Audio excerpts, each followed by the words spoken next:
Salut Andy. Salut Jean-Léonard. Donc bienvenue dans l'émission Fautra Podcast. C'est le premier podcast de Fautra, c'est la première fois.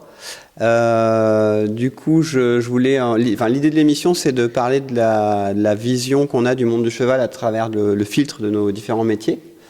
Et puis en fait, je me suis dit qu'à chaque fois que je parle avec toi, j'ai toujours des super conversations et j'apprends des choses à chaque fois. Et je me dis, mais c'est dommage que les gens n'en profitent pas. Donc, d'où l'idée de venir chez toi.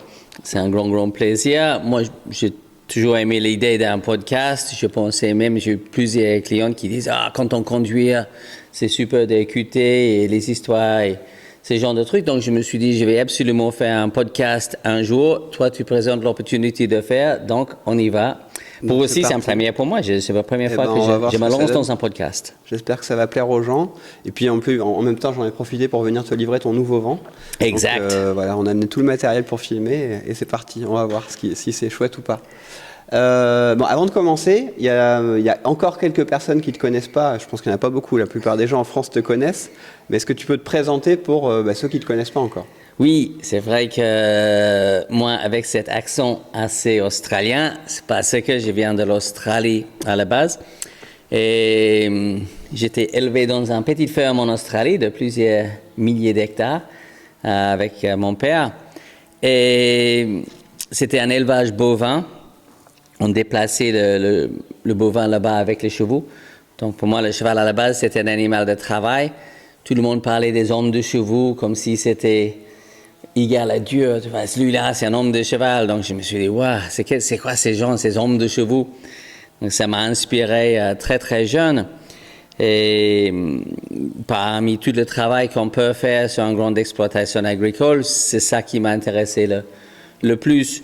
Donc la partie éducation des chevaux. Oui, l'éducation, la partie débrage, le travail avec l'animal. Et je pense que c'est un petit peu un symbole de voir quelqu'un avec un très bon cheval qui travaille bien avec le bovin et aussi d'avoir des chiens bien éduqués, les chevaux bien éduqués. Un côté un petit peu animalier. Homme de cheval, animalier, ça rejoint un petit peu. Je pense que culturellement parlant, c'est ce côté-là qui m'attirait beaucoup et je voulais trouver une manière que je pouvais rester dans l'éducation animale, toujours très très passionné par les animaux en général. Et cette opportunité s'est présentée un petit peu plus tard. J'ai vu plusieurs grands chuchoteurs américains.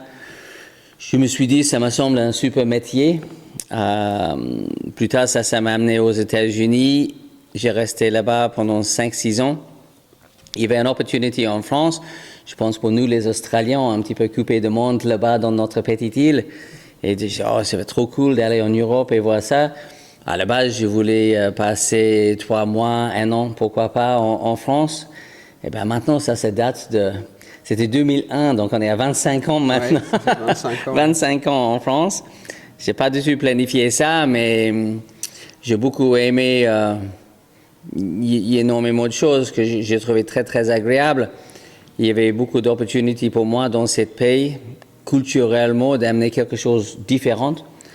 Donc, j'ai bien profité de ça pendant maintenant 25 ans. Et plus récemment, j'ai acheté le domaine ici, près de Bordeaux, où j'ai fait beaucoup de stages et surtout beaucoup d'éducation par digital maintenant. Okay. Donc, de plateformes en ligne et des clubs en ligne et de formations en ligne. Et tout cet aspect-là, ça me permet de partager cette philosophie, cette psychologie, cette relation entre homme et cheval un petit peu de manière beaucoup plus globale. Et déjà, je travaille et en français et en anglais. Mais c'est sûr que les évolutions digitales, ça présente une vraie opportunité pour moi. Donc, alors comment tu passes de je suis en Australie à déjà, pourquoi tu es amené à partir aux États-Unis? Je suis très inspiré par les hommes de chevaux. C'était dans les années 80, ça date, hein? C'était dans les années 80, 89. J'ai travaillé dans une grande ferme. Le manager me donnait un billet, un ticket pour aller voir une démonstration de débrayage en ville avec un gars que j'ai jamais entendu parler qui s'appelle Pat Parelli. Okay. Il y a un jeune gars, il s'appelle Pat Parelli, il fait une démonstration de débrayage devant un pub dans le bush australien. Et si tu veux aller le voir, bah là, il y a le ferme a gagné 2-3 places. Donc, si tu veux, va le regarder. Et je pouvais pas dire non, c'était mon premier boulot. Donc, je pouvais pas dire à la manager, ça m'intéresse pas trop. Mais c'est vrai que ça m'intéressait pas trop d'aller voir un Américain. Moi, je pensais que tout ça, on sait déjà. Mais j'ai parti, j'ai regardé cette démonstration et tout de suite, dans les premières 5 minutes, je me suis dit, c'est vrai qu'on ne sait pas tout déjà. C'est toute une autre manière de voir un sujet que j'aime, une autre manière une autre vision sur l'éducation. Même quand il est commencé, il dit, je vais mettre en pression, j'attends que l'animal cède, j'enlève. C'est pas la pression qui éduque l'animal, c'est le relâchement. Je me suis dit, c'est vrai, la pression va motiver l'animal de trouver la solution, mais le relâchement va éduquer l'animal. Et à partir de ça, j'ai dit, c'est vrai, c'est intéressant ça. Et à partir de ça, pendant tout le reste de la journée, je me suis dit, c'est autre chose. J'ai trouvé ça passionnant et cette passion reste intacte. Maintenant, ça c'était 89, maintenant on est en 2026, donc la passion est restée intacte pendant les années. Du coup, tu découvres Parelli dans une démonstration. Oui. C'était probablement, même les débuts pour Parelli, puisque, en tout cas, à l'étranger. C'était surtout en Australie. Je crois que c'était son premier ou deuxième voyage en Australie. D'accord. À l'époque. Et alors, tu m'as parlé de la reine d'Angleterre. Qu'est-ce que c'est cette histoire de reine d'Angleterre? En fait, j'ai trouvé que tout le truc avec Parelli, c'était très intéressant. J'ai discuté un petit peu avec lui et je me suis dit, si je pouvais passer un petit peu plus de temps, ça va m'aider énormément. Et j'ai eu un petit peu de chance parce que lui, il est trouvé un jeune Australienne.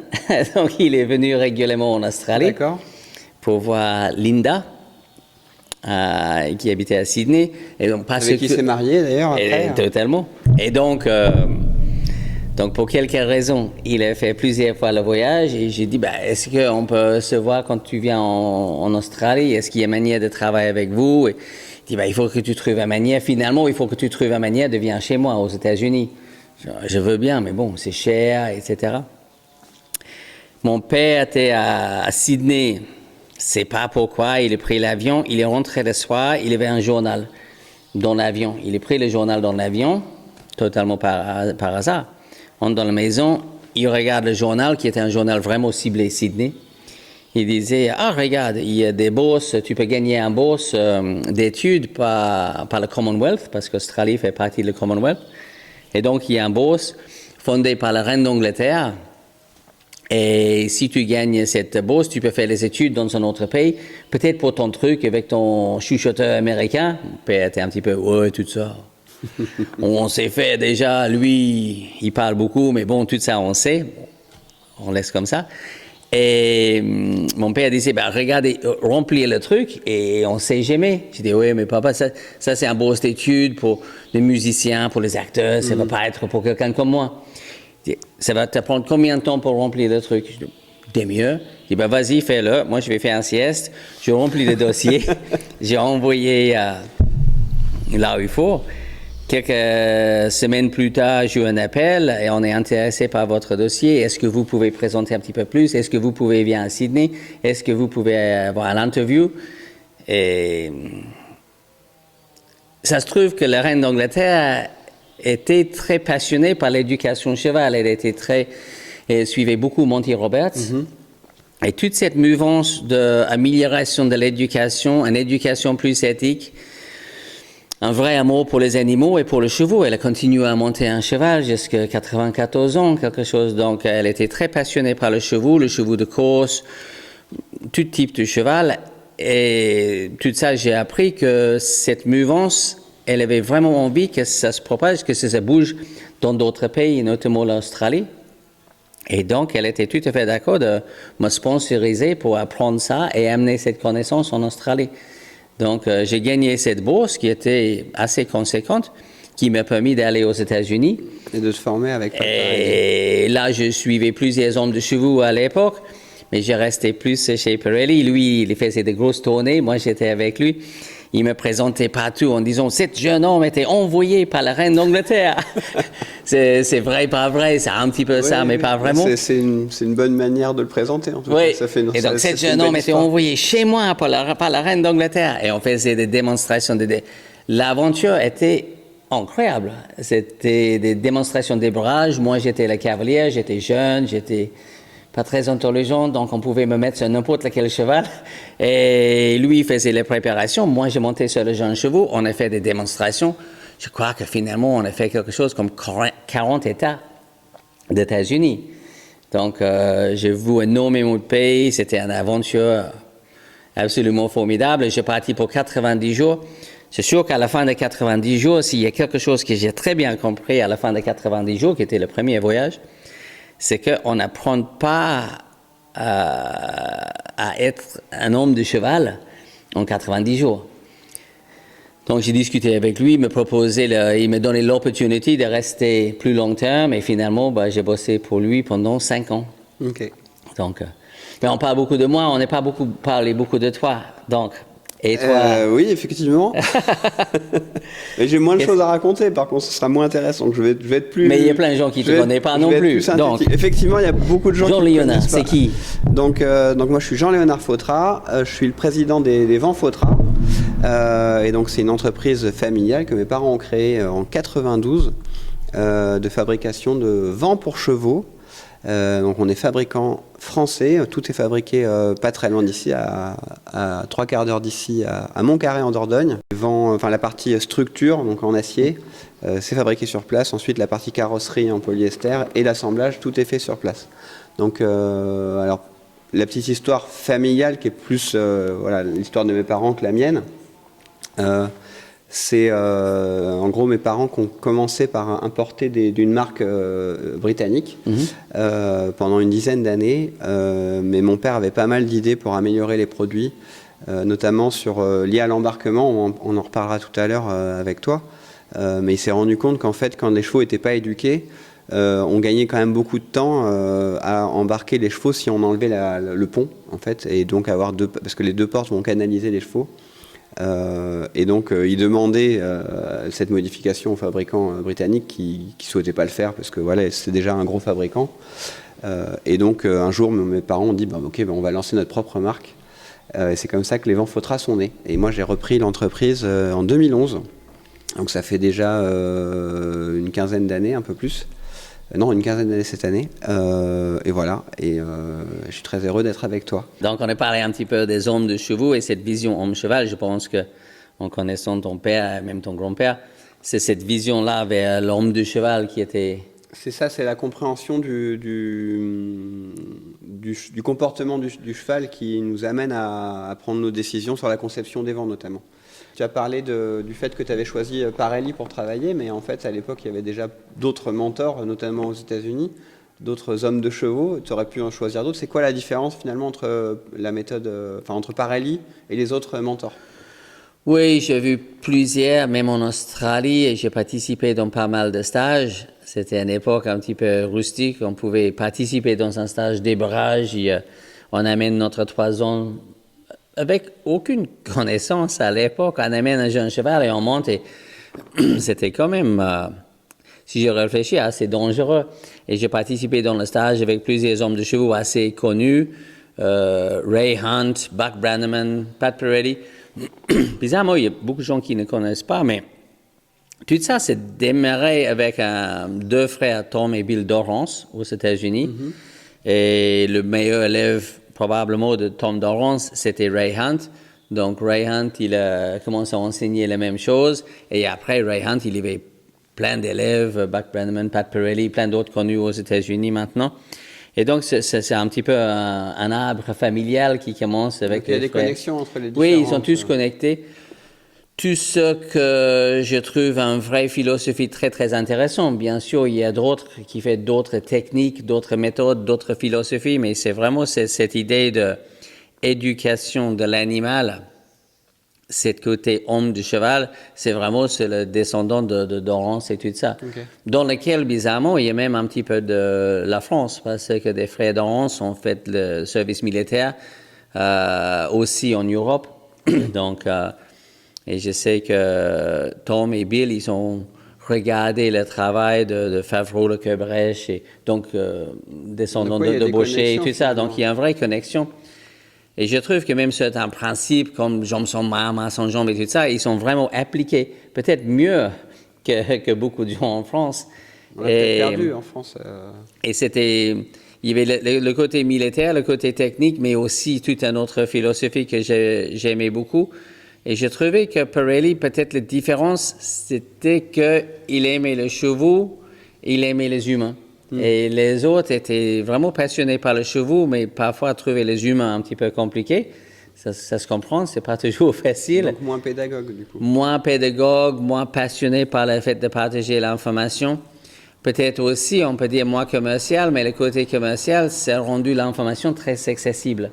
Et j'ai trouvé qu'il y avait peut-être un avenir professionnel plus accessible pour moi en suivant Parelli. Et en plus, c'était en Australie, c'était connu en Australie, c'était connu aux États-Unis. Et c'était une méthode que je pouvais enseigner un petit peu partout. Donc, rapidement, j'ai commencé à grimper les échelles d'instructeur Parelli niveau 1, 2, 3, 4. Et j'ai grimpé un petit peu dans tout ça et j'ai eu l'opportunité. Je conduisais le camion. J'étais assez passionné par le débarrage, donc ça m'a donné l'opportunité de voyager beaucoup avec lui. J'ai adoré ça. La vie était, à cette époque-là, la vie était une énorme aventure. Ouais. Et toutes les grandes, comme les gros salons agricoles, et c'était toutes ces grosses fêtes autour du cheval et tout ça, de faire des démonstrations devant des milliers de personnes. Mais j'ai adoré, j'ai trouvé alors, ça. comment tu es passé de faire des démonstrations avec Parelli aux États-Unis à venir en France? L'opportunité a été lancée. Je pense que le propriétaire au Roi de la Sens a vu que ça, c'était quelque chose de très intéressant et que ça pouvait bénéficier fortement la culture française d'avoir cette information. Et pourquoi pas faire quelque chose... Tu as été importé en quelque sorte. J'étais importé, oui. Tu un produit d'importation, ok. J'étais importé, mais la Sens m'a proposé cette opportunité. William Kriegel, le propriétaire de la Sens, m'a proposé l'opportunité d'enseigner en France. Je ne parlais pas un mot en français, donc c'était pas simple, mais à la base, il dit, viens, tu veux débarrer pas mal de chevaux. Il y avait 9 chevaux jeunes, 3 ans déjà prêts à débarrer. Et viens débarrer des chevaux et après on discute. Mais j'ai eu aucune idée à cette époque-là que ce que j'ai lancé à l'époque va durer une grosse partie de ma vie. Pour toi, c'était la suite de l'aventure, tu sais. Oui, c'était la suite. Je vais aller en France, je vais débarrer ces chevaux et après, je vais faire en sorte qu'il y a cette philosophie-là et je vais enseigner ça un petit peu et après, je vais partir ailleurs. Tu vois, pourquoi pas aller voir l'Argentine, l'Espagne, voyager. Mais je ne savais absolument pas, c'était un truc aussi longue durée. J'ai beaucoup aimé, j'ai trouvé ça cool. Mais je n'ai pas encore parti plus loin que ça avec la Sens. Donc toi, tu es arrivé en France avec, du coup, au départ, tu pensais rester quelques mois et finalement, tu es resté au moins 25 ans. Oui, c'était pas exactement planifié comme ça. Mais il y avait plein d'opportunités. J'ai passé 12 ans au Roi de la Sens. Ensuite, j'ai parti vers la Normandie, créer mon propre entreprise et c'était la même époque que le Jeux de Caisse mondial en 2014. Donc, j'ai profité de cet événement pour lancer Horseman Science, donc mon propre société. Et Horseman Science, après, on est déplacé vers ici, le sud-ouest, d'avoir un climat un petit peu plus agréable pour moi. Et ça fait maintenant plusieurs années qu'on vit ici, pas loin de Coutras, Libourne, donc on est à 40 minutes de chez toi. Donc là, toi, tu as monté ton cursus Horseman Science, mais c'est quoi la différence aujourd'hui entre la méthode, donc les méthodes Andy Booth et les autres méthodes, si on peut appeler ça comme ça?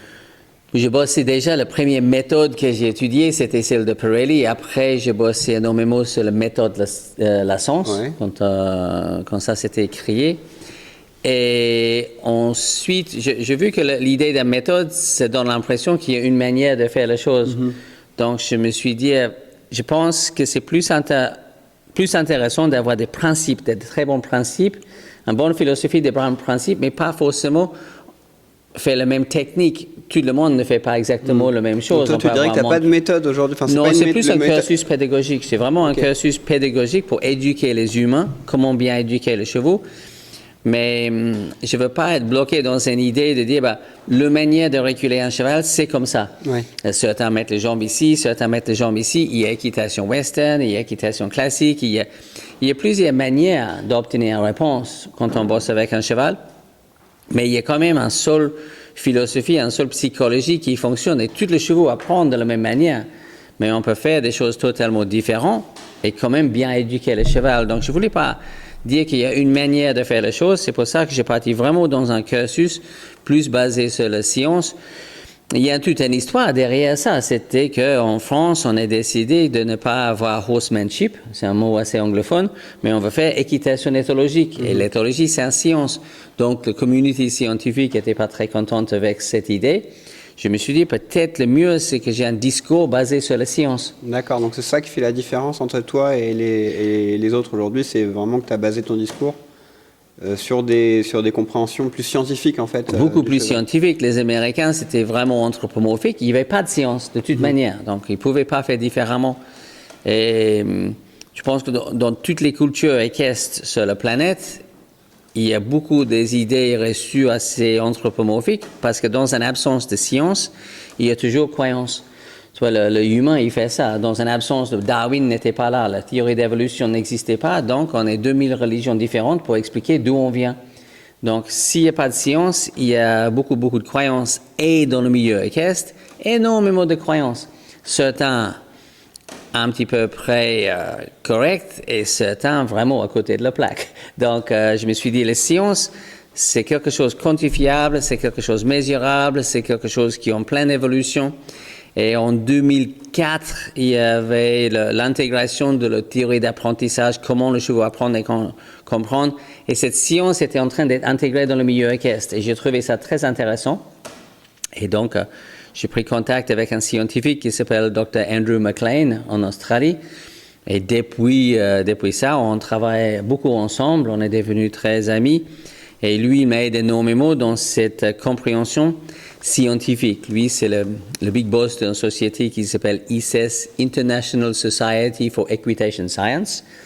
Et lui, il travaille beaucoup sur la science derrière l'apprentissage chez les chevaux. Il m'a aidé beaucoup avec ça et j'adore c'est vraiment clarifié. C'est un petit peu comme si quelqu'un a nettoyé mes lunettes et que je pouvais voir le cheval beaucoup plus clairement. Où avant, il y avait plein de choses comme l'homme doit être le leader et le cheval doit être respectueux. Et je me posais plein de questions. Qu'est-ce que c'est un cheval respectueux? Est-ce qu'il est capable d'être irrespectueux? Et le plus qu'on étudie les sciences, le plus que ça devient clair que l'animal n'est pas en capacité de bonnes intentions, mauvaises intentions, de notions morales comme correct, incorrect, bien, mauvais, ça n'existait pas. Et ça, c'est beaucoup clarifié les choses. En fait, souvent, les chevaux ne sont pas irrespectueux, ils sont mal éduqués. Si je dis que le cheval il est irrespectueux, c'est la faute du cheval. Si je dis qu'il est mal éduqué, et là, maintenant, il y a une remise en question pour les humains. Donc, tu as remis la responsabilité, en fait, chacun a sa responsabilité, en fait. Oui. L'humain, il a sa responsabilité d'éducateur. Oui. Le cheval, il a rien demandé, donc lui, il est juste... oh, c'est sûr. Il fait ce qu'il a à faire en tant qu'animal, en fait. Oui. Et donc, tu as essayé de te mettre aussi du point de vue du cheval. Totalement. Et c'est plus en plus clair que si on laisse le cheval comme il écoute ses instincts naturels. Et on peut mettre en place une bonne éducation pour que le cheval est plus réceptif à cette éducation et moins prise par ses instincts naturels. L'instinct naturel du cheval, ça ne convient pas à grand-chose. Le fuite, le peur, la défense, toutes ces choses-là, c'est presque les ennemis d'une bonne équitation. Tu vois, je ne veux pas de fuite, je ne veux pas de résistance, je ne veux pas de défense, toutes ces choses-là, ça ne convient pas. Donc l'éducation, c'est la vraie solution derrière tout ça. Mais il y a une grande différence entre technique équestre et éducation. Donc, j'ai trouvé la science, pour moi, c'était vraiment... ça clarifiait beaucoup de choses. Ça a rendu les choses beaucoup plus claires. Et c'est quelque chose que je n'ai certainement pas eu dans ma jeunesse, même si j'étais très attiré par « je vais être un homme de cheval un jour, j'ai envie d'être un homme de cheval ». Il n'y avait pas cette science. Et ça, c'est plus récent. Et je trouve ça vraiment passionnant, très intéressant. Je peux même dire que ça a changé la manière que je travaille. Je n'étais pas conscient. Il y a quelques temps ici, il faisait très chaud. J'ai trouvé de vieux VHS de débrage que je faisais quand j'étais jeune. Et j'étais en train de montrer ça à quelques élèves et je me suis dit, oui, c'est vrai que ce que je fais à l'époque, c'était pas mal, mais c'était pas aussi précis que ce que j'ai appris depuis. Et ça fait plaisir de voir qu'on est en évolution tout le temps, que la science est en évolution. Je trouve le côté scientifique très, très passionnant et je pense que c'est ça qui me sépare un petit peu des hommes de chevaux américains ou des autres hommes de chevaux, c'est d'avoir les techniques des hommes de chevaux, mais expliquées par le principe scientifique. D'accord. Cette idée scientifique, les techniques des hommes de chevaux, avec la philosophie et des principes scientifiques, c'est ça qui fait la vraie différence avec ce que je propose aujourd'hui. Et après, il y a plusieurs marques de vent qu'on voit sur le marché. Il y a un paquet un petit peu sur la planète. C'est quoi la différence entre n'importe lequel transport et Fotra? Alors, effectivement, il y a aussi des différences entre les différentes marques de vent. Et il y a des points communs avec ce que tu disais. Alors, c'est pas une approche, on va dire, scientifique, mais je dirais que c'est la différence entre la marque Fotra et les autres marques, c'est notre point de vue. C'est-à-dire qu'on a essayé de prendre le point de vue du cheval. Et c'est en ça qu'il y a des choses communes avec ce que tu fais toi. Notre slogan, le slogan de Fotra, c'est complice du cheval, mais c'est pas juste du marketing, c'est vraiment notre ADN. On a vraiment essayé de se mettre dans la peau du cheval et d'aider le cheval pour que ce soit le moins inconfortable possible. Toutes les phases d'embarquement, débarquement du cheval dans le vent, et puis même le transport à l'intérieur. De manière à faciliter la vie des chevaux finalement. Et en facilitant la vie des chevaux, par répercussion, ça facilite la vie des cavaliers. Donc quand on regarde nos valeurs, là, une des premières valeurs, c'est justement transmettre les valeurs de l'homme de cheval. Et finalement, c'est aussi ça qui est commun à nos deux entreprises, en fait, puisque toi, c'est Horseman Science, la science de l'homme de cheval. Donc toi, c'est la science de l'homme de cheval. Alors, c'est quoi pour toi la différence entre un cavalier et un homme de cheval? C'est quoi un homme de cheval pour toi? C'est sûr que quand on réfléchit à ce cavalier ou même équitation, souvent, on a une idée technique. On peut rapidement devenir un technicien et étudier les techniques équestres. Et quand je suis venu en France et j'ai commencé à étudier le galop et passer mon BPGEPS et tout ça, j'ai vu que tout le cursus pour devenir un cavalier, c'est vraiment des techniques équestres. On devient de très très bons techniciens. Mais en aucun cas, j'ai vu les explications de comment le cheval apprend et comprendre les choses. Tu vois, on voit comment on fait pour arrêter un cheval, mais on ne comprend pas comment le cheval apprend de s'arrêter, que ça veut dire stop. Et je pense que dans l'éducation de l'animal, l'homme de cheval, c'est vraiment plus animalier et moins technicien. C'est un mot, je ne sais pas si c'est même un vrai mot en français, mais c'est un mot qui a été utilisé dans une discussion que j'ai eue il y a très longtemps avec Jean Daugex. Et Jean Daugex me disait, oui, vous, de la hémisphère sud, vous êtes plus animalier. Et je dis, oui, c'est vrai que un homme de cheval, c'est plus animalier. C'est pas juste un pilote, c'est pas un technicien. Et même la manière qu'on intègre des chevaux dans le troupeau, la manière qu'on organise nos rotations de pâturage, la manière qu'on conçut nos box, nos écuries pour qu'il y ait le contact social avec le chevaux, la manière qu'on organise tout, c'est une vraie philosophie de vie. Un homme de cheval, dans l'élevage, dans la santé de l'animal, d'occuper de le besoin de l'animal, c'est quelque chose, même le choix de clôture, le choix de tout ça, et le transport, ça fait partie. Et donc, je voulais un petit peu voir comment on peut transporter un cheval comme un homme de cheval, charger le cheval dans le vent, dans le camion, tout ça. J'ai appris. Mais je voulais absolument travailler avec un transport, avec une vision. Souvent, on voit des choses qui sont conçues, même les écuries, ou des choses qui sont conçues pour attirer l'homme. Oui. Quand j'achète le leurre de pêche, je dis, est-ce que cette leurre, c'est pour attraper le poisson ou pour attraper l'acheteur? C'est pas pareil. Et je pense que souvent, les choses sont plus pour attirer l'homme. Et ça ne m'intéressait pas. Moi, je voulais un transport qui marche pour l'animal.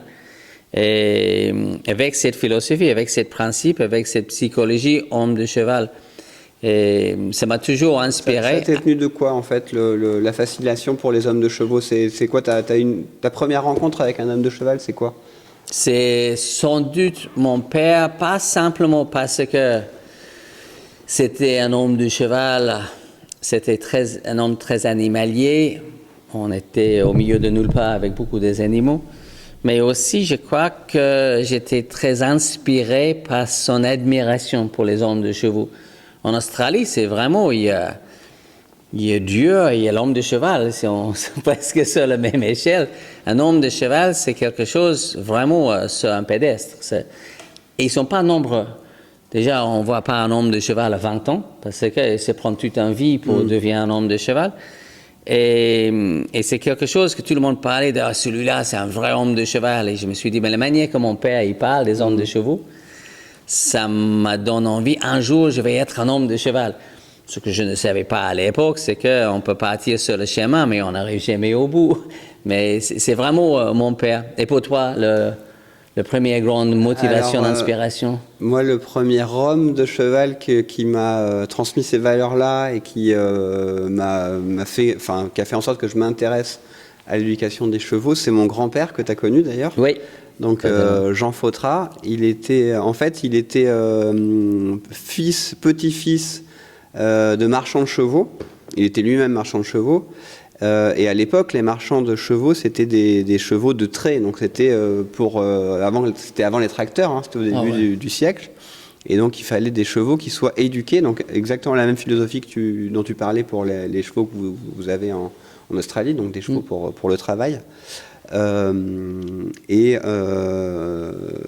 un cheval de 1000 kilos, il ne faut pas qu'il soit mal éduqué parce que c'est très très dangereux, quoi. Il faut qu'il soit capable d'être à l'écoute de son meneur quand il est attelé ou quand il est devant une charrue. Et donc mon grand-père, il avait vraiment eu ça de son grand-père, de son père, et il a transmis ça à son fils, et donc par répercussion à moi aussi. Et ce qui était drôle, c'est que il avait vraiment, tu disais tout à l'heure, en fait, on sait quand on prend le chemin, mais on n'est jamais arrivé au bout. Et ben lui, à 80 ans, il continuait à s'intéresser aux nouvelles personnes qui arrivaient sur ce sujet-là. À 80 ans, il allait faire des stages avec Jean-François Pignon. À 80 ans, je lui avais donné tous les DVD à l'époque. Ouais. C'était encore des DVD quand tu étais encore à la Sens. Et il regardait tous tes DVD. Ouais. Et quand j'avais fait, moi je faisais des stages chez toi régulièrement, il était venu à un stage nous voir. Et du coup, tu lui avais offert, je ne sais pas si tu te souviens, un fouet en peau de kangourou. Ouais. Et à la mort de mon grand-père, c'est moi qui en ai hérité. Donc je l'ai amené d'ailleurs. Voilà. Ah, il est là. Ouais. Alors il n'est pas en super bon état d'ailleurs. Faut que tu me fasses voir comment on change le bout parce que le mien il est défoncé. Tiens. Ouais. Il a petite. Et tu sais pourquoi ça fait boum? Je crois savoir. ça dépasse la vitesse du son, c'est ça? Totalement. C'est une question pour un champion. Oui, cette petite ficelle-là dépasse le mur de son. Et que c'est ça qui fait la grosse... le boom, comme les avions d'action. Exactement. Et ça fatigue. Et souvent, sur l'extérieur du chapeau, on voit les hommes de chevaux en Australie avec un petit... ficelle, mais moi je vais mettre le mien dans le chapeau. Fais-nous voir pour la caméra. Voilà, il a vraiment ses ficelles. Ça, c'était pas préparé à l'avance. Il a toujours des ficelles dans son chapeau pour remplacer ses ficelles de feu. Ouais. Et c'est juste un petit morceau de ficelle sur un ballot de foin. Donc. Du coup, alors moi, la question que je me posais, j'arrive plus trop à le faire claquer. Donc je me demandais, j'essayais de me rassurer en me disant c'est la faute de la ficelle. Ça peut être. C'est peut-être juste de la faute du fait que je ne sais plus faire. Il faudrait que tu me fasses voir. Est-ce que tu es d'accord pour me remontrer Avec grand plaisir. Donc on va mettre celle-là. Et on va claquer un petit peu. Allez, on va voir, c'est parti. All right, on y va. C'est maintenant. Clac, clac, le fouet. C'est plus compliqué, hein. C'est bon, on est parti. Donc on fait semblant qu'on arrive de là. On disait... Et moi j'ai amené un disait. Tu veux un fouet, deux fouets? C'est bon? Ouais. J'amène un autre fouet? Non, c'est bon, ça suffit. Pas besoin de celle-là. Ah, tu peux amener celui-là, oui, je pense. Comme ça, on claque tous les deux. Bon, on va voir Le fouet de ce que grand-père? ça donne, ouais. Bon, c'est le même que le tien, normalement. Ouais, similaire. Le mien, il a moins servi, quand même. Donc, plus facile, c'est comme si tu veux taper un clou avec un marteau. Lever, Ok. comme ça. Oula. Donc, le truc que alors, je me souviens, parce que il y a un truc que tout le monde essaye, Ouais, parce qu'il veut faire claquer. C'est Ouais. comme ça qu'on s'arrache une oreille, c'est ça? ouais. Donc, montre-nous ce qu'il faut ça- pas faire, voilà, c'est ça. Il faut Comme pas ça. faire ça. Ok. Non, ça là, ça va t'occuper un Donc, oreille ou un donc, oeil. l'idée, c'est de faire comme si on plantait un clou. comme ça. Lever, taper le marteau sur le clou. Oh, bon. Ça claque pas autant que toi, quand même. Hein. Attends. Ah, il était pas Et mal, c'est celui-là. parti pour le show. Attends. Je vais organiser le timing. OK, go. Ok. Ah C'est bien, ouais. il a claqué le mien ou pas, ou c'était que le tien? Ah En ouais. fait, on sait pas si le mien claque, on n'entend pas tellement le tien claque fort. Ah, c'est gagné. Et on rajoutera en post-production des bruits plus gros, quoi.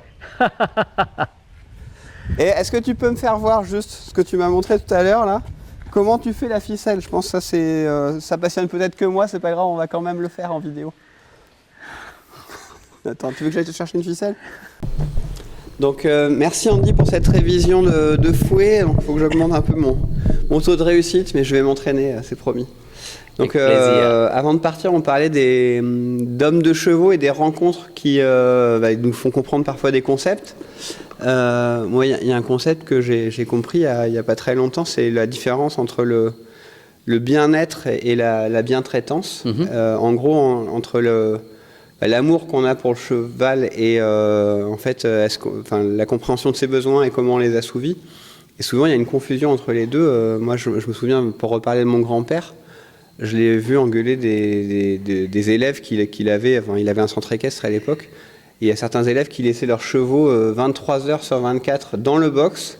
Et dès que le cheval il sortait du box pour aller être monté, en fait, directement, il travaillait le cheval. Et donc, c'était pas acceptable ça pour mon grand-père, parce que les chevaux, ils avaient en gros, oui, la dernière couverture, les sabots bien graissés, ils étaient bien pensés, mais c'est pas ça le cheval qui est dans le bien-être en fait. Donc, je voulais savoir si toi, tu étais confronté à ce genre de problématique parfois. Oui, totalement. Et même parfois, les gens pensent qu'il fait quelque chose bien et par-dessus. Il y a, comme je disais avant, il y a beaucoup de mythes et croyances dans le milieu équestre. Donc, il fait très chaud, quelqu'un va doucher le cheval. Il dit, je vais enlever l'eau parce que c'est la meilleure chose à faire. Et moi, j'ai appris ça. Imaginons qu'il y ait un effet de loupe si on laisse de l'eau sur le cheval. Et finalement, grâce à la science, on voit bien que le cheval reste beaucoup plus frais si on laisse de l'eau sur le cheval. Mais on a toujours fait ce qu'on a toujours fait. Aussi, parfois, il y a le box, et les gens disent, il va avoir un box, c'est bien privatif, je vais mettre un mur solide, comme ça, il ne voit pas les autres, il n'est pas embêté. Mais le cheval, il cherche cette contact social. Donc ça part d'une bonne intention finalement.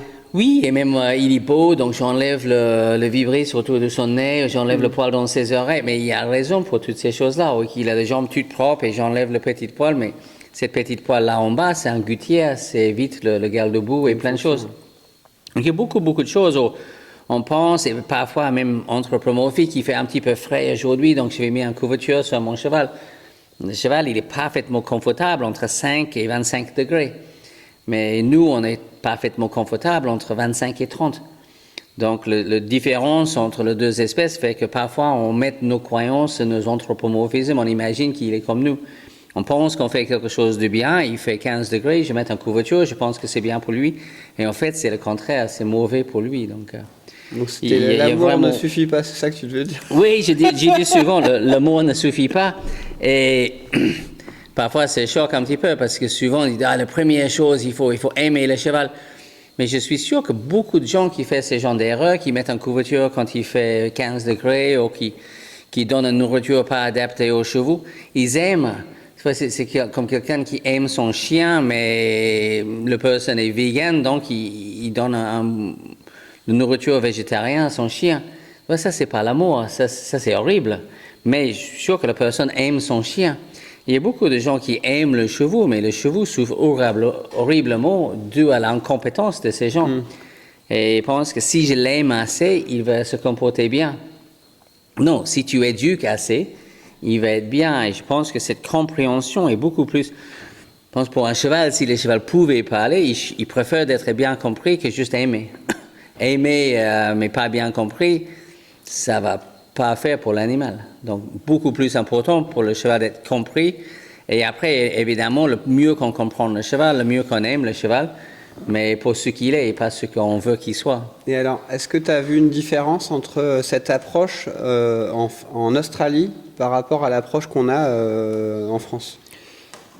L'Australie, le milieu dans lequel j'ai grandi, c'est un milieu de travail. Donc, l'animal, soit le cheval, soit le chien, j'ai toujours vu comme partenaire de travail.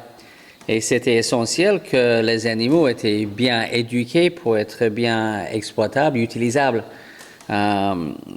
Et qu'on pouvait monter l'animal avec un gros imperméable, qu'on pouvait porter les choses sur l'animal, que si on trouve un veau qui a besoin d'être amené à la maison, on pouvait poser le veau sur le cheval.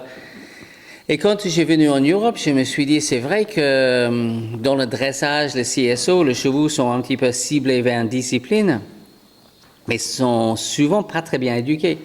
J'imagine, je vais au concours de dressage, je prends un joli hanovérien et j'essaie de poser un veau sur l'encolure devant le garrot de l'hanovérien. Je crois que ça peut être très, très spectacle. Et même parfois, mettre et enlever un veste. Une des choses qui me gêne énormément, c'est que les gens trouvent ça normal, qu'un cheval soit agité, qu'un cheval soit stressé, que le cheval bouge beaucoup, qu'on ne peut pas laisser un cheval calme à la barre d'attache. Et ils disent, c'est normal parce que c'est normal, suivi par une excuse. Il est 3 ans, il est jeune, c'est un cheval de sport. Et c'est pas normal du tout. Et normal, c'est que j'arrête mon cheval, je demande le cheval de ne pas bouger. Et si je demande pas qu'il bouge, il bouge pas.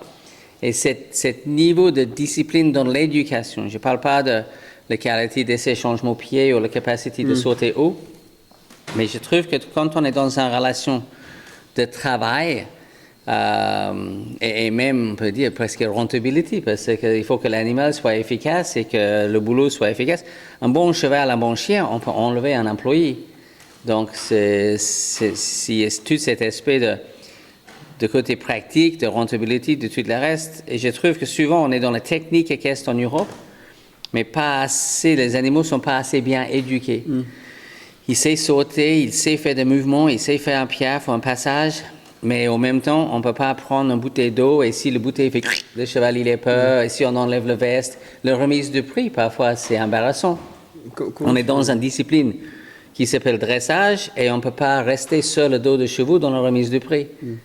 Donc, dressage, ça veut dire quoi aujourd'hui alors? Parce que s'il est bien dressé, il devrait quand même être capable de faire une remise de prix. Comment tu l'expliques ça? Est-ce qu'il y a quelque chose de... Parce que je pense qu'on l'avait en France, ça. Enfin, moi, je vois mon grand-père, la culture qu'il m'a inculquée, c'est l'éducation des chevaux, parce que les chevaux, à la base, on les faisait travailler. Oui, c'était un animal de travail. Comment ça se fait qu'on l'a perdu, ça, à ton avis? Est-ce que c'est un rapport avec la démocratisation de l'équitation ou... C'est peut-être ça. Je pense qu'on commence vraiment, même par rapport on passe nos galops, on fait nos diplômes et tout ça, on est très ciblé technique équestre, mais ce n'est pas ciblé homme de cheval. On a perdu le côté animal. Et c'est dommage parce que quand on trouve le côté animal, quand on comprend mieux l'animal et on devient plus animalier et pas juste technicien ou pilote, comme on utilise même le terme, on trouve un passion pour l'animal qui est bien plus important. Je ne suis pas passionné par la technique équestre, mais très très passionné par l'animal. Alors justement, quand tu parles d'animal, on parle en France, on a longtemps parlé d'éthologie. Donc l'éthologie, c'est l'étude du comportement. Ensuite, on a parlé d'équitation éthologique. Tu me disais que t'aimes pas trop ce terme aujourd'hui. Qu'est-ce que c'est qui fait que t'aimes pas le terme d'équitation éthologique? Il y a plusieurs raisons. Déjà que c'est un petit peu un oxymore. Donc, quand j'étais dans une école militaire, il y avait un parti dans cette école militaire qui s'appelle intelligence, le military intelligence. Et on rigolait en disant à l'époque, en disant que c'est un oxymore. Tu peux pas avoir le deux. Tu es ou militaire ou tu es intelligent. Mais j'ai essayé d'être le deux. Mais équitation éthologique n'a pas trop de sens. Éthologie, c'est les études sur le comportement des animaux dans le milieu naturel. Et l'équitation, c'est tout sauf naturel. Donc, on attache le peau d'un animal mort sur le dos d'un quadrupède et le primate, il grimpe dessus. Trouvez-moi la nature dans tout ça. Donc, c'est un petit peu un oxymore dans le sens qu'on ne peut pas avoir une équitation. On ne peut pas avoir une équitation naturelle. On ne peut pas avoir une équitation éthologique. Il y a aussi le fait que je trouve en France, on imagine, jusqu'au plus haut niveau, on imagine que c'est une discipline ou une activité équestre séparable de l'autre équitation. Que moi, je fais montagne trail, moi, je fais trek, moi, je fais CSO, moi, je fais dressage. Ah, et toi, tu fais éthologie. Et j'ai même entendu des phrases assez aberrantes comme, tu vois, ces chevaux-là, le franche-montagne, c'est des chevaux idéaux pour faire l'éthologie. Mais il n'y a aucun sens dans cette phrase. Ou je fais l'éthologie 2 fois par semaine. Mais c'est vraiment dommage parce que cette perception fait que cette science, cette compréhension animale, ne va jamais entrer dans le mœurs. Ça devrait être les fondations et pas être perçu comme une discipline à côté, quoi. C'est absolument ça. C'est vraiment une fondation. C'est absolument pas une discipline séparée ou séparable. Et toute cavalière, avec tous les chevaux de toutes les races, de toutes les disciplines, de toutes les planètes, on devrait comprendre comment l'animal apprend et comprend les choses. Et ça, c'est pas juste les techniques équestres. Parfois, les gens disent, oui, mais bon, l'équitation, c'est ça. Non, l'équitation, c'est ciblé sur les techniques équestres. L'éducation, est-ce que je peux faire une balade et séparer des autres chevaux de mon animal sans qu'il soit stressé? Est-ce qu'il reste calme à la barre de tâche? Est-ce qu'il se comporte correctement dans un troupeau? Est-ce que dans une intégration de troupeau, tout est bien préparé? Et en parlant de la barre de tâche et tout ça, souvent, il n'y a pas de fondation. Il y a plusieurs chapitres dans l'équitation, la compréhension, la fondation, l'équitation et la compétition. Et souvent, il n'y a pas de compréhension, il n'y a pas de fondation. Et moi, je vais souvent avoir la question, oui, quand je transporte mon cheval, il bouge, il tape, il n'est pas patient. Et je peux poser la question, est-ce que vous avez éduqué le cheval de ne pas bouger? Non. Donc, qu'est-ce qu'on veut? On veut qu'il invente la réponse toute seule. Il n'a jamais appris à rester calme à la barre de tâche. Il n'a jamais appris de ne pas bouger. Il n'a jamais appris de reculer, rester à distance et ne bouge pas pendant 2 minutes. C'est une première chose qu'on fait avec un chien. On dit assis, restez là. Mais on ne fait pas avec un cheval. Pour ceux qui éduquent les chiens, après, il y a... Oui. Il y a des gens qui ont les problèmes avec les chevaux et qui les ont aussi avec les chiens, ça le dit. Mais... Évidemment. Et dans les deux milieux, c'est exactement pareil. C'est une absence de compréhension de cet animal. Souvent, pareil, les gens pensent que le problème, c'est l'animal. Le problème, c'est mon chien. Non, le problème, c'est que ton chien est mal éduqué. Le problème, c'est mon cheval. Le cheval va parfaitement bien. Le cheval, c'est comme un instrument de musique finement accordé. C'est un bel instrument. Mais si la personne n'est pas un musicien, toi, tu me donnes ton guitare, c'est pas gagné. Tu vois, le fouet, même il va si bien. Il va moins bien avec toi. Oui. Mais il était mal accordé, le fouet, avant. Il était mal accordé. Il manquait le petit bout de ficelle. Maintenant, c'est totalement. Bon. Mais c'est vraiment le côté, j'aime bien cette image que c'est comme un instrument de musique, mais il faut quand même être un musicien. Et que souvent, l'animal va bien, mais on ne sait pas comment éduquer l'animal correctement. Et plein de choses. C'est pour ça que je trouve le transport et tout ça, c'est très intéressant parce que se met en valeur tout aspect d'éducation. Et les animaux bien éduqués, on peut charger, déplacer facilement, et les animaux mal éduqués ou pas éduqués, on peut avoir beaucoup de difficultés. Mais le problème, c'est pas le cheval. Donc en fait, tu passes énormément de temps et d'énergie finalement à combattre des idées reçues et à faire de la pédagogie autour de ça. Oui, je pense que dans ce domaine, on est un petit peu similaire. Je crois que dans ton domaine, ça va être un petit peu la même chose. Il va y avoir pas mal des idées reçues. Mais il y a des points communs, effectivement, parce que en fait, les vents, pour ce qui est de notre marque, en fait, on a fait plein de choses qui sont un peu en rupture avec ce qui existait avant qu'on existe. Donc, j'ai parlé tout à l'heure de l'embarquement avec les 2 portes qui canalisent les chevaux et l'absence de la rampe. Ça, on était les premiers à faire ça en Europe. Ensuite, on a développé d'autres concepts, par exemple les séparations souples, c'est-à-dire sans structure au milieu.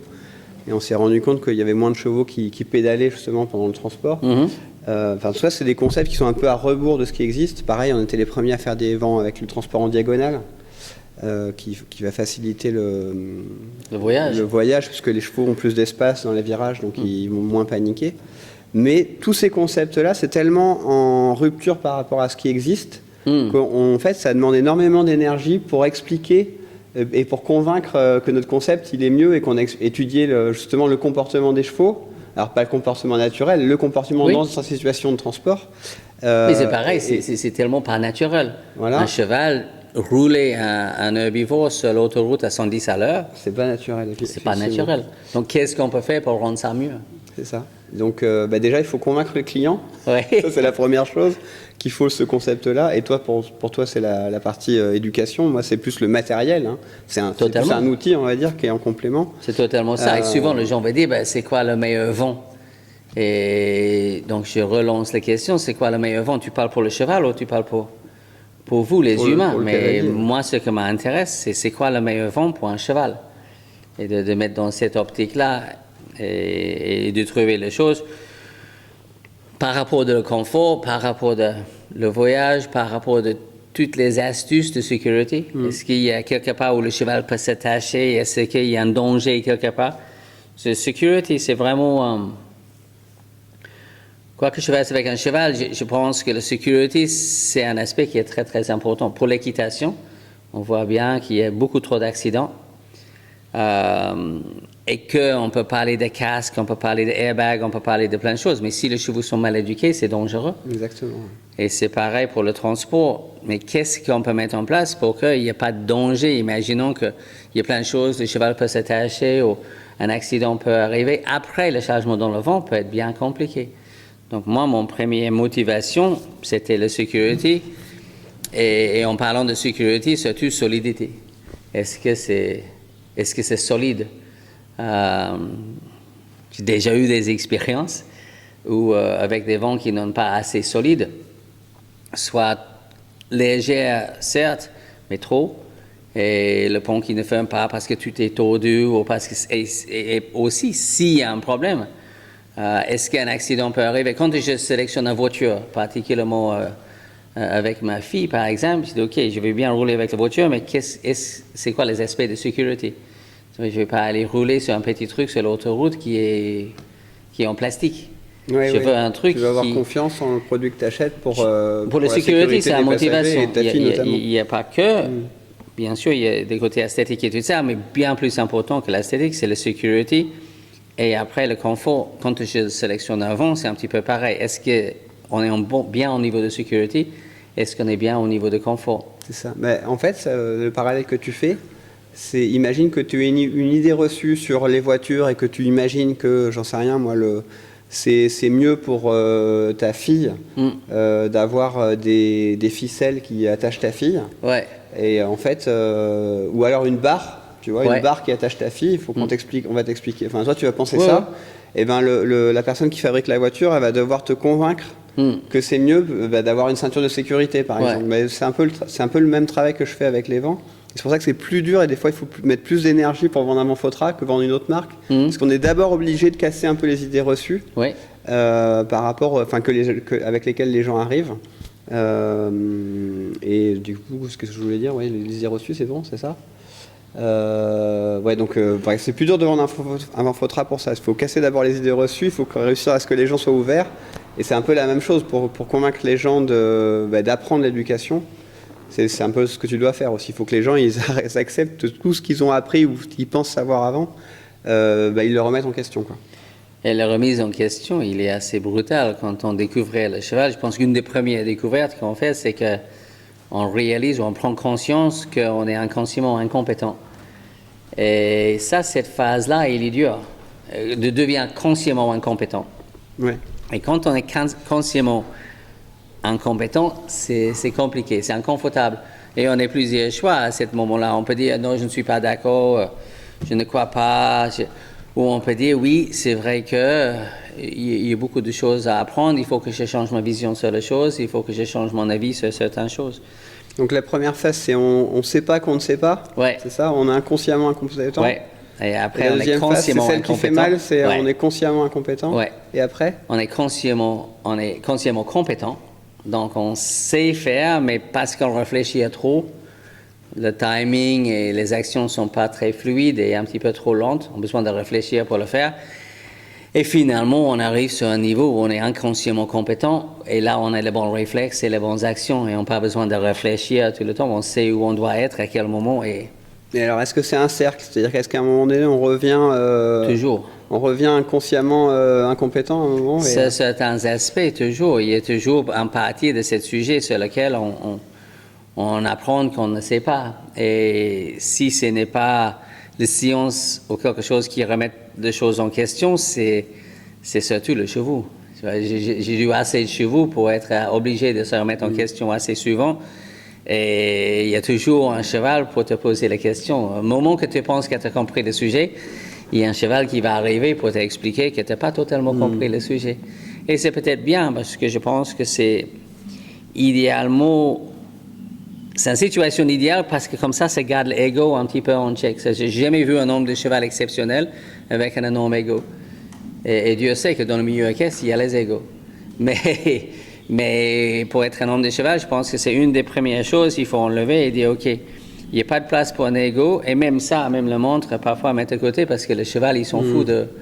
C'est l'heure de déjeuner.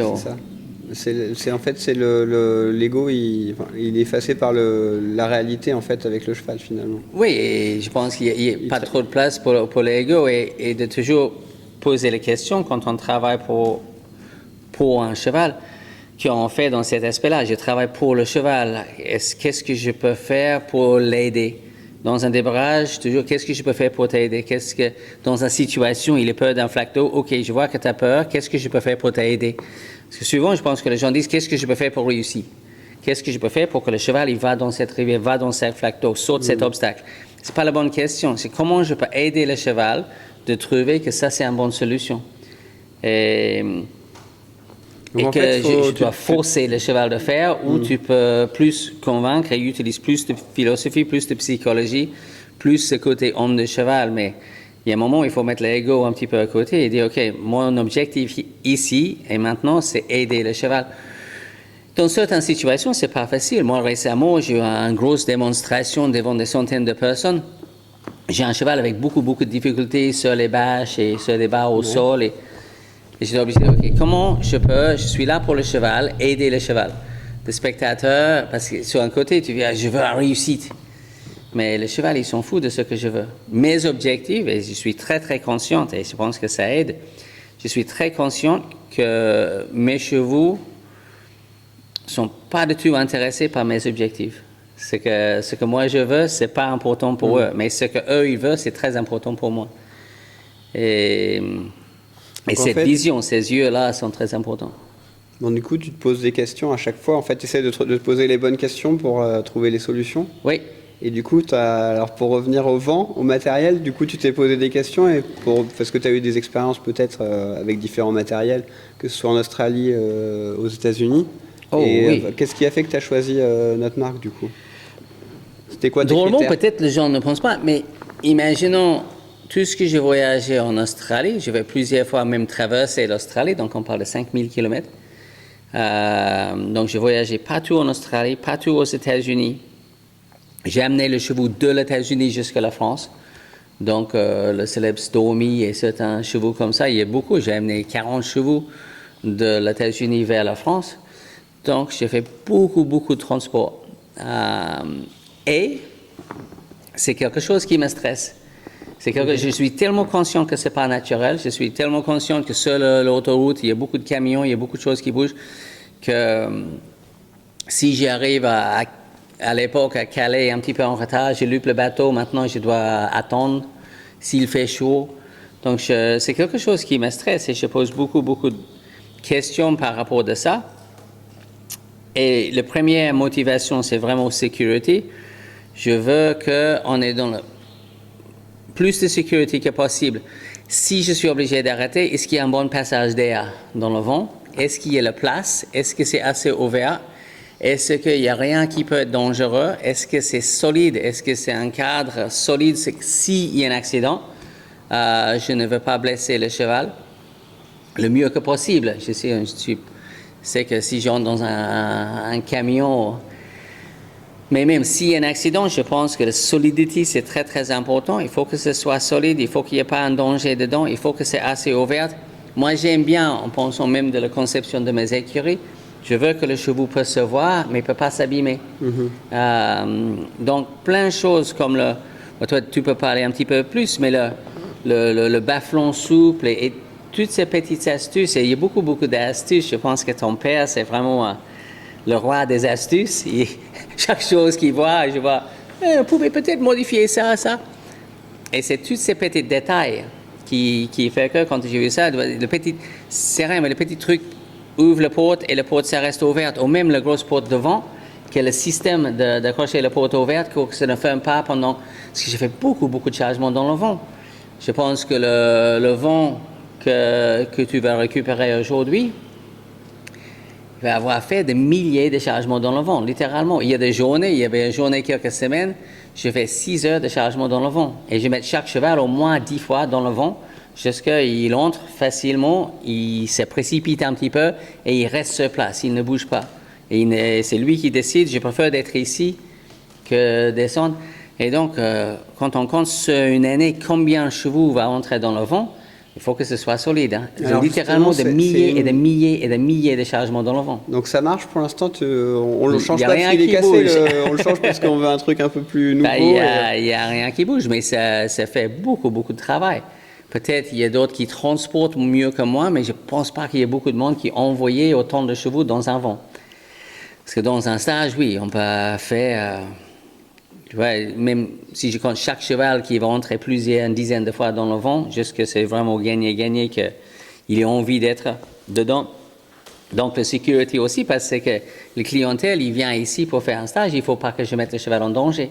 Donc, il faut que le vent il soit en bonne sécurité, il faut qu'il soit solide, il faut qu'il puisse supporter le taux de travail que j'impose. Donc, il y avait tellement de petites astuces, on peut parler, mais il y a tellement de choses que nous, on a bossé ensemble. Et c'était aussi ça, je pense que même la première fois quand j'ai rencontré ton grand-père, on a commencé à parler vent et tout ça, c'est cette ouverture d'esprit de est-ce que tu vois quelque chose avec les yeux homme-cheval qui pouvait peut-être faciliter le transport, le chargement, la sécurité. Et je me suis dit, ça c'est bien. Parce que souvent, les gens disent, bon, nous on ne change rien, mais on peut travailler ensemble. Oui, c'est ça. Non, mais est-ce qu'on peut discuter, est-ce qu'on peut avoir un échange? Donc je te remercie Andy de nous avoir choisi comme partenaire pour le matériel. Un grand plaisir et comme je disais, c'est vraiment un partenariat. Mais à la base, on a discuté. Toi, tu as choisi de travailler avec moi. C'est quoi le pourquoi derrière ça? Alors, la petite histoire, c'est que je revenais d'une conférence Parelli en Angleterre. On était partenaire de Parelli au Royaume-Uni. C'était une opportunité qu'on avait saisie, mais à l'époque, j'étais pas forcément... je m'étais pas encore intéressé à ces sujets-là autant que je le fais aujourd'hui. Et du coup, après la conférence, je me suis dit, mais c'est vraiment génial. Enfin, voilà, il y a vraiment... ça a été une ouverture d'esprit. Je suis devenu consciemment incompétent ce jour-là. Et donc, je m'étais inscrit au Savvy Club, etc. Et je me suis dit, mais il faudrait que je trouve quelqu'un qui, en France, pour travailler sur ce sujet-là. Et donc, c'était naturel pour moi d'aller vers la référence en France de l'éducation des chevaux. Et donc, c'est comme ça que j'étais hyper content quand on s'est rapprochés, parce que pour moi, ça faisait sens, en fait, que la marque s'associe à quelqu'un comme toi, avec vraiment ces valeurs autour de l'homme de cheval. Et donc, je suis hyper content de bosser avec toi aujourd'hui. Donc, il y a une question que nos clients ont en commun. Tu en as parlé un peu tout à l'heure. Ils se posent la même question très souvent, c'est comment on embarque un cheval dans un vent. Donc c'est quoi la réponse que tu donnes aux gens qui posent cette question, Andy?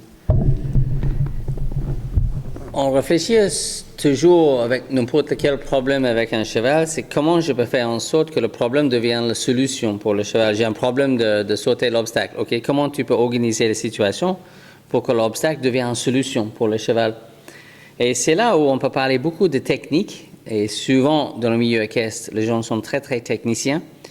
Mais je trouve que peut-être plus important que la technique, c'est la psychologie. Comment je peux organiser la situation pour que mon cheval pense que le vent, c'est trop bien? Comment je peux faire en sorte que peut-être quelque chose qu'il peut se voir comme quelque chose de dangereux, c'est fermé, il n'y a pas de sortie, il faut reculer plus que la longueur de son propre corps. Et tellement de choses pas naturelles. Donc, pour le cheval, ça peut sembler d'être quelque chose de très dangereux. Comment je peux faire en sorte que ça devienne presque un refuge pour le cheval? Au lieu de voir le mortuaire, il voit un sanctuaire. Et c'est dans cette psychologie-là, comme travail avec le cheval sur le plat. Déjà, il faut avoir une bonne éducation au sol. Surtout que le cheval cède à la pression de l'école de manière non négociable. Quand il y a une pression sur le licol, ses pieds avancent.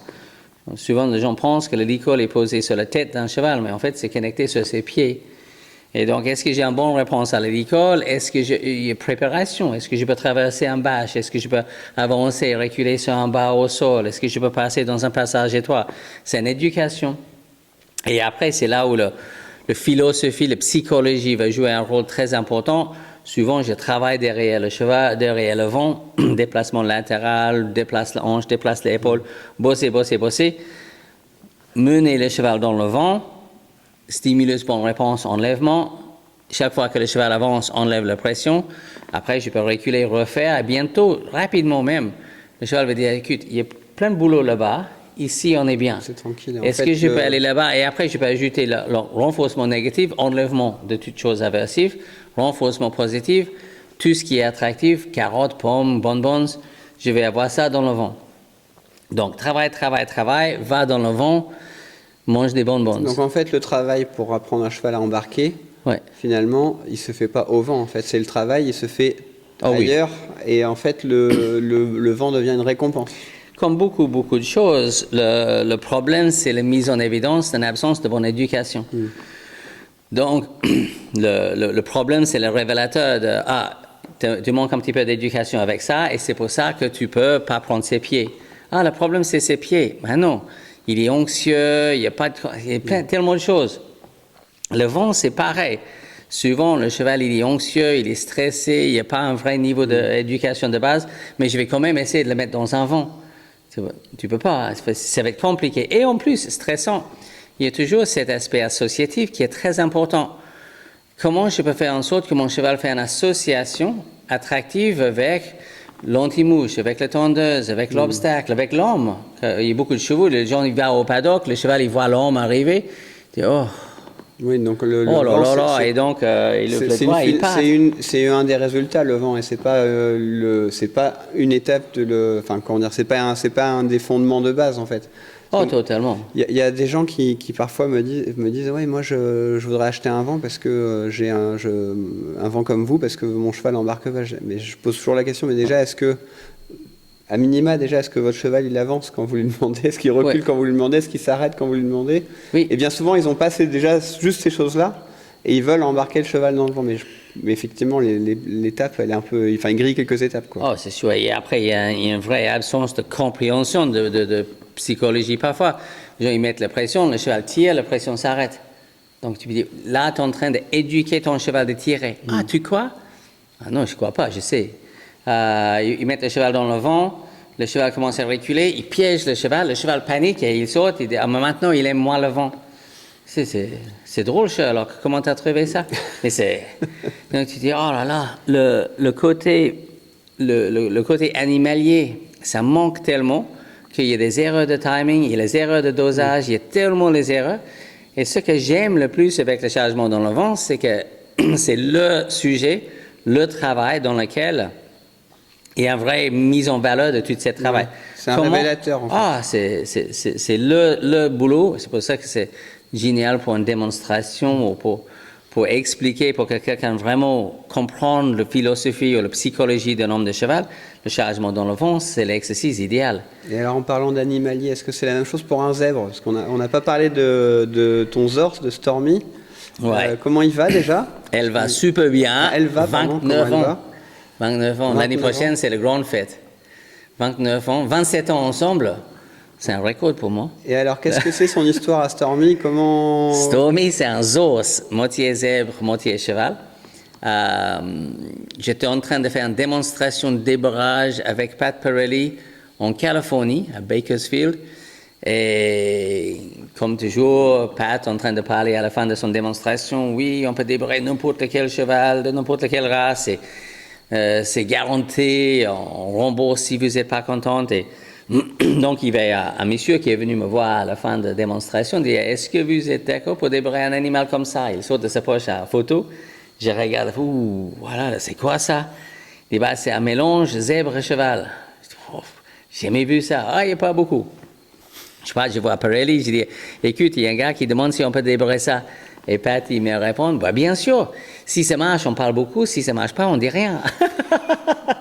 Et donc, elle est arrivée au Colorado. Donc, lui, il a acheté... Il n'y avait pas les réseaux sociaux à l'époque. Non. C'était plus facile de faire en sorte que ça ne sache pas si ça marche pas. Oui, à cette époque-là, on était moins en danger. Il n'y avait pas un iPhone dans la poche de tout le monde. Et donc, il a amené le cheval, mais évidemment, il n'est pas préparé. Elle est mal transportée. Elle était paniquée, stressée. Et donc, elle arrivait déjà un petit peu abîmée. Elle a paniqué plusieurs fois dans le vent. Au lieu d'avoir un bas derrière le croupe, il y avait un chêne. Et donc, elle s'est assise sur la chaîne. Elle était toute mangée par la chaîne derrière sa fesse. Donc, c'était un truc, c'est rustique. Donc, je me suis dit, oh là, ça va être un boulot maintenant pour le prochain chargement dans le vent. Et toujours la même psychologie, sachant que le côté herbivore, le côté proie était bien plus comparé à un cheval. Et j'ai appris tellement avec elle, parce que je pense que c'est grâce à elle que j'ai compris plein de choses, même par rapport aux chevaux. Et peut-être la phrase qui reste vraiment dans ma tête, c'est que peut-être on devrait faire avec le cheval ce qu'on doit faire avec un zèbre. On n'a pas trop de choix. Le côté instinctif, le côté naturel de l'animal, tu montes sur le dos d'un zèbre, ça ne va pas le faire. Ça ne va pas aller bien. Et au niveau de défense, entre la bouche, les antérieurs et la postérieure, les défenses, ils sont puissantes. Donc, il y avait plein de choses à mettre en place pour que je ne suis pas victime de ces instincts naturels. Et transport, c'est pareil. Mais on a fait tout un boulot et finalement, on a mis Stormy dans un camion au Montana. Elle est roulée jusqu'à Houston. Après de Houston, elle a été mise dans un avion. Elle a fait Houston-Paris.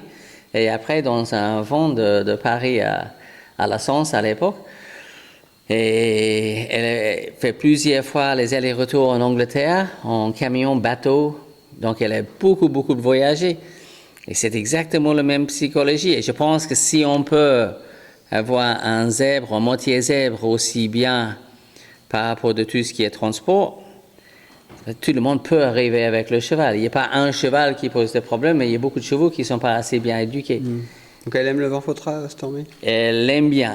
Elle peut rentrer de l'extérieur et elle trouve ça trop confortable. Pour elle, c'est un restaurant ambulant. Non, je suis content que Stormy soit encore là parmi nous au bout de autant d'années. Et j'espère que ça va continuer encore. Je ne sais pas combien de temps ça vit un zèbre normalement. Je pense que même les os et les zèbres, c'est pas très connu parce qu'il est vrai qu'un zèbre dans le milieu naturel ne dure pas très longtemps, oui. Pour des raisons assez logiques. Et même dans le zoo et tout ça, le traitement, le vermifuge et tout ça, c'est parfois très compliqué. C'est vraiment réputé d'un animal assez dangereux. Comme l'hippopotame, c'est un animal particulièrement dangereux. Parmi les blessures dans le zoo et dans les spectacles et tout ça, le zèbre, c'est particulièrement dangereux. Donc, elle n'est pas dangereuse du tout, absolument adorable. Et je pense que d'être bien dans la tête, ça aide l'animal d'être bien dans le corps. Et il n'y a pas de raison pour laquelle elle ne dure pas longtemps. Elle commence à avoir un petit peu d'arthrose, moi aussi, mais je pense qu'on peut quand même durer un bon moment. Mais elle, c'était vraiment, parmi tous les maîtres et les mentors que j'ai eus, c'était vraiment un maître avec lequel j'ai appris énormément. Si ce n'est pas tout l'aspect des débarrages, etc., mais aussi par rapport au transport. Et je trouve que ça, c'est une grosse partie de notre boulot, hein. Le chargement dans le vent, le transport, c'est une énorme partie de notre travail. Et il y a encore beaucoup de travail à faire dans le milieu équestre, avant que les gens, on voit encore des aberrations d'un balai dans le cul et les gens qui forcent le cheval, ils essaient de forcer un cheval d'aller dans une petite boîte et ils ne savent pas qu'ils sont en train de rendre la petite boîte très très désagréable. Ouais. Oui, Donc quand on galère et on commence à fait. fouetter, un balai dans le cul, et on fait ci, on fait ça, et tu vois tout ça, est-ce que tu penses que le cheval va faire une association? Il peut faire que deux, une association attractive ou une association aversive. Est-ce que tu penses, avec toutes ces techniques-là, le cheval va dire « Ah, j'aime le vent » ou l'inverse? Et j'ai même vu le cheval transpirer quand on met la protection de transport. Oui, par association. Juste par association. C'est réflexe de Pavlov, finalement. Totalement. Totalement. Et on est marre, on devrait, dans le 21e siècle, là où on est, on ne devrait plus être là. On met tout en place sur l'éducation. On choisit le matériel adapté aux chevaux. Et à ce moment-là, je ne vois pas pourquoi on continue d'avoir des problèmes. Mais le problème, c'est que bien souvent, malheureusement, la violence, ça marche. Oui, ça peut marcher. C'est pour ça que ça me fait penser à l'histoire des légumes dont on n'avait pas prévu d'en parler, mais où tu m'avais, en gros, parler plus fort, ça peut marcher, mais c'est pas la bonne manière de faire. Enfin, tu peux raconter l'histoire du supermarché quand tu es arrivé en France? L'histoire de mes légumes, première fois que j'ai fait la course en France, j'étais en France depuis quelques semaines. Le frigo commençait un petit peu vide. J'ai dit, il faut que je prendre mes courage à deux mains et je pars toute seule au supermarché. Sachant que je ne parlais pas français, j'ai eu quelques mots, j'ai étudié, mais bon, c'était pas gagné. Et je pars au supermarché, je prends mes légumes, j'arrive à la caisse, la dame, elle dit excusez-moi monsieur, il faut peser des légumes. Oh, j'ai suis désolé, je ne parle pas français. Peser, il faut peser les légumes. Oh, ça n'a pas amélioré dans les dernières 30 secondes. Donc, je ne comprenais pas. Peser, il faut peser. J'étais là, elle est en train de me regarder, elle parlait plus fort. Et je me suis dit, c'est dingue. En fait, le problème, c'est que je ne comprends pas. Je ne suis pas sourde. Tu vois, mes oreilles marchent parfaitement bien, mais je ne comprends pas. Et elle pense qu'en augmentant le volume, que la compréhension va traverser. Mais absolument pas. Donc finalement, je me suis dit, oh, pas de légumes cette semaine. Donc je rentre et je retourne, je dépose mes légumes. Donc pas mes 5 fruits et légumes cette semaine-là. Mais je me suis dit, dans le milieu équestre, c'est pareil. Les gens pensent que si je parle plus fort, peut-être ça va passer. Donc je ne veux pas parler clairement, le cheval ne comprend absolument pas. Donc il n'arrête pas avec un filet simple. Écoute, on met un pelham. Avec le pelham, il va comprendre. Ben non, il ne comprend pas. En fait, il ne sait pas qu'est-ce qu'il doit faire. Il y a l'impression qu'il arrive dans sa bouche. Il ne sait pas quoi faire avec. Ça lui fait peur. Donc, quand il est peur, ses pieds accélèrent. Mais personne n'a pris le temps d'expliquer que quand il y a une pression buccale, si tu arrêtes tes sabots, la pression s'arrête. Donc, la réponse n'était jamais expliquée, jamais conditionnée, il ne comprend rien du tout, mais on augmente le volume et on pense que ça va passer. C'est exactement la même chose. On augmente le volume, mais il n'y a pas de compréhension. Et maintenant, le cheval, il est frustré, il est agité, il est paniqué. Le plus qu'on augmente le douleur, le plus que ça fait peur, le plus qu'il a peur, le plus qu'il accélère. Et on est dans un cercle vicieux. Et parfois, oui, c'est même amener la violence. Et c'est vraiment, c'est une phrase qui est absolument vraie. La violence commence là où la compréhension s'arrête. Ben ça, je m'en rappellerai. Enfin, je penserai aux légumes. Maintenant, à chaque fois que je vais peser mes légumes, je penserai à cette histoire de mort. Et effectivement, la violence commence où la compréhension s'arrête. Heureusement, il fait à la caisse en ville ici. Je n'ai pas acheté mes légumes. Avant, il fallait aller à le truc et chercher la petite étiquette, tu sais, pousser sur le truc et l'étiquette, il saute. Et maintenant, il pèse à la caisse. Oui, ça change la vie. Il n'y a plus besoin qu'on te crie, il faut peser les légumes. Non, on n'est plus là. Donc maintenant, le supermarché est devenu user-friendly. C'est un petit peu plus facile. Mais c'était une expérience très intéressante d'être dans un nouveau pays, d'avoir le problème de langue, de ne comprendre pas, de sentir le stress de l'absence de compréhension. Quelque chose de simple pour toi a été très compliqué pour moi. Aller prendre le métro, c'est très compliqué parce que j'essaie de comprendre le truc. Après, il y a des trucs partout. Tu entends le truc. Je comprends rien du tout. Et donc, je disais à quelqu'un, je ne comprends rien du tout. Et le monsieur me disait, oh, nous non plus, monsieur. Donc, super, personne qui comprend, mais. Et si j'ai un problème, comment je vais faire? Parce que je peux pas communiquer. Et c'est là où je me suis dit, en fait, communication, c'est tellement important. Communication avec quand il n'y a pas de communication, il n'y a pas de compréhension, on est pratiquement deux fois. On devient tout défensif et peureux et anxieux, ou sinon, moi, souvent, ça m'est arrivé, je n'écoutais plus. Il y a plein de monde qui parle, mais je ne comprenais rien du tout. Parfois, j'ai cru entendre mon nom. Les gens, ils parlent, et je dis, et on dit que l'autre, et on dit que si, et on dit que ça, et j'entends, on dit. Je dis, ouais, tout le monde parle de moi, mais je ne sais pas qu'est-ce qu'ils disent. Mais c'était une belle expérience. Je suis très contente d'avoir traversé cette frustration, d'être dans une situation et d'avoir perdu la communication et perdu la compréhension. Parce que ça m'a facilité énormément de mettre à la place d'un cheval. C'est une belle conclusion. Merci beaucoup, Andy. Grand plaisir. On a fait je ne sais pas combien de temps va durer le podcast, mais bon, c'est notre premier, donc on apprend, mais je pense que ça va durer longtemps. Avant qu'on se quitte, est-ce qu'il y a des choses, des actualités, des nouveautés chez Andy en ce moment dont tu aimerais qu'on parle? On augmente fortement notre présence digitale et ça fait tellement des années que je travaille maintenant que j'ai une vidéothèque assez énorme. Et ces dernières années, chaque fois que je vais aider un client avec un chargement dans le vent, par exemple, où je ne peux pas attraper mon cheval, ou mon cheval tire au renard, mon cheval est stressé en concours, mon cheval est stressé quand je pars en balade. La liste de problèmes, c'est énorme. Et j'avais tellement de questions. Parfois, je fais un webinaire questions-réponses et je vais avoir des centaines de questions. Et je me suis dit, OK, il y a beaucoup de problèmes. Chaque fois que je résous un problème pour quelqu'un, je vais filmer et je vais faire une énorme vidéothèque. Et j'ai démarré quelque chose qui s'appelle le Horseman's Club. Okay. Et le club, c'est un abonnement soit mensuel, soit annuel, où on a accès à toute cette vidéothèque et il n'y a presque pas un problème qu'on n'a pas traité maintenant. Et si on clique ce chargement dans le vent, il y a 5, 6, 10 chargements dans le vent qui s'apparaissent et on voit, OK, celui-là, il était un petit peu éteint, un petit peu lourd. Celui-là a été très stressé, très paniqué. Donc, il y a plusieurs situations différentes. Parfois, c'est sensible et paniqué. Parfois, c'est un petit peu lourd, un petit peu apathique. Et donc, j'ai filmé beaucoup de situations différentes et j'ai mis ça sur la plateforme. Donc, il y a une sorte de moteur de recherche. On peut chercher un sujet qu'on... Totalement. Après, il y a une quinzaine de sujets. Il y a première manipulation poulain, il y a débarrage, il y a tous des problèmes qu'on peut imaginer, balade, sport, des problématiques barres de tâches. Donc, il y a plusieurs et on tape sur n'importe lequel sujet et on trouve plusieurs vidéos sur le sujet. Donc, là, le Horseman's Club, maintenant, il y a plusieurs 1000 personnes dans le club.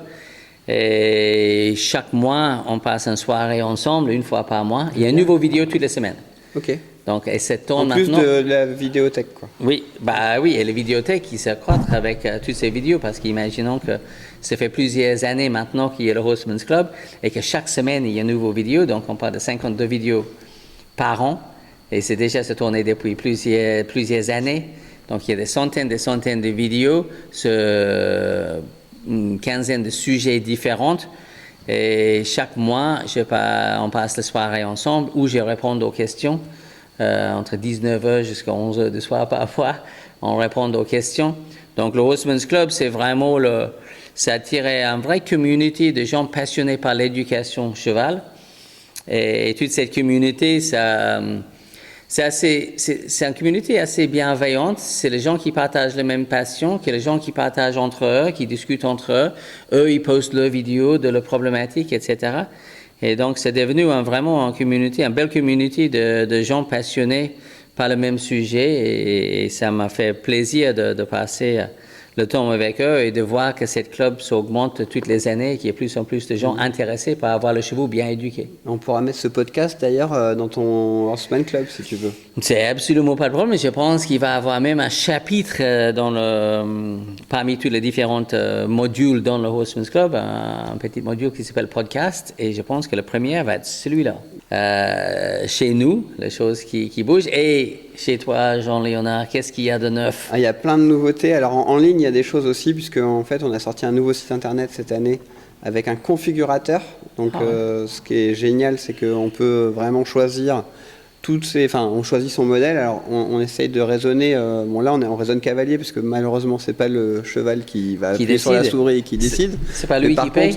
Non, c'est pas lui qui paye. Enfin, c'est lui qui paye les conséquences des mauvais choix des clients. Ça, c'est sûr. Mais c'est pas lui qui sort le portefeuille. Mais donc on peut choisir en fonction du nombre de chevaux qu'on veut transporter, le type de modèle. Après, on peut choisir ses équipements et on a le modèle en 3 dimensions qui s'affiche. On peut changer la couleur, on voit le prix du modèle qui s'affiche. Et on a eu quelques nouveautés aussi cette année sur les vents. Notamment, on a ça fait des années qu'on travaille exclusivement sur le cheval et le bien-être du cheval et comment faire pour que ce soit mieux pour le cheval. Et depuis 2 ans, on se dit qu'il faut quand même qu'on travaille aussi sur le cavalier et sur les besoins du cavalier, et notamment sur la partie sellerie. Donc on a sorti une malle de concours qu'on a amenée d'ailleurs, puisque tu en as une maintenant, on va la regarder. Et on a travaillé aussi sur les modèles en diagonale avec les obliques, avec une très très grande sellerie.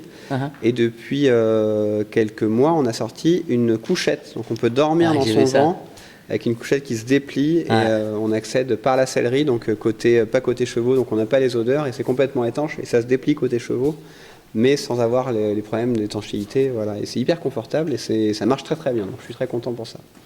Voilà, mais je crois que l'émission touche à sa fin. Merci beaucoup Andy. Grand plaisir. Qu'est-ce qu'on a parlé? Exactement, on a bien parlé, mais merci beaucoup. Grand plaisir, merci. Et merci pour cet nouveau vent que je vois dans mon parking juste derrière l'écurie. On va aller le voir. Hâte de voir ça.